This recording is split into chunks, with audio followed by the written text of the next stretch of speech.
Good morning, everyone.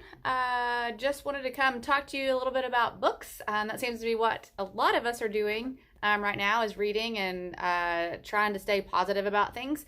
So I just wanted to talk to you about kind of the series that I'm reading right now. Hopefully, I'll be able to talk to you about some more books that you may enjoy. I want to talk first about a young adult novel, just because they're really good. And so it's called. I'll have to show you because I don't have the actual book because I read online because I'm blind. But can you see that? Oh, hang on. I don't know that I can turn it around. But anyway, Throne of Glass by Sarah Moss. It's a series that has 7 books. I'm currently on book 3. But it's about Selena. She was actually in the salt mines of Endover, and the Crown Prince Dorian comes to get her with his captain of the guard, Chow Westfall. And so what happens is they rescue her and they tell her that she can compete to be the king's like champion, which means like she goes out and kills people.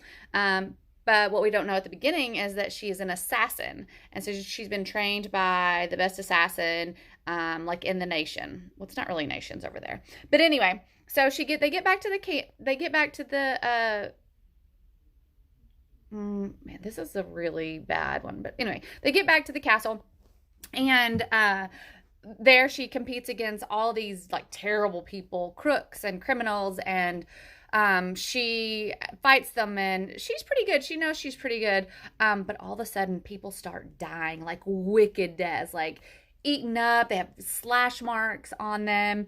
And then so we continue on to see what's happening. And so weird stuff starts happening as we continue on through the battles.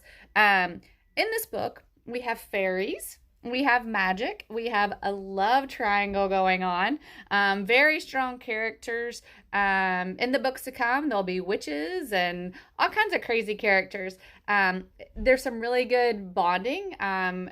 The Selena has a friend, Nehemiah. They become really good friends, and she becomes part of the whole everything that's happening. So I can't tell you much more about it because you have to actually read it. It's one of those books I cannot put down.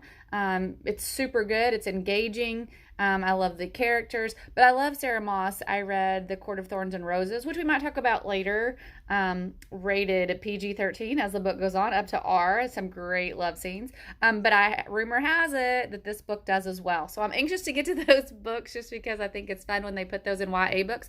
That's how a lot of our kids actually read. I've never been one that enjoys fantasy. I like historical novels better. But I just wanted to tell you about this book in case that you are interested.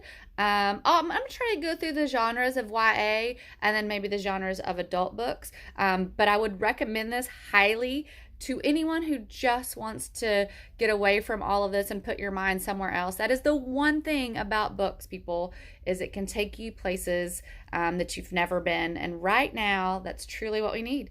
Your fellow librarians signing off.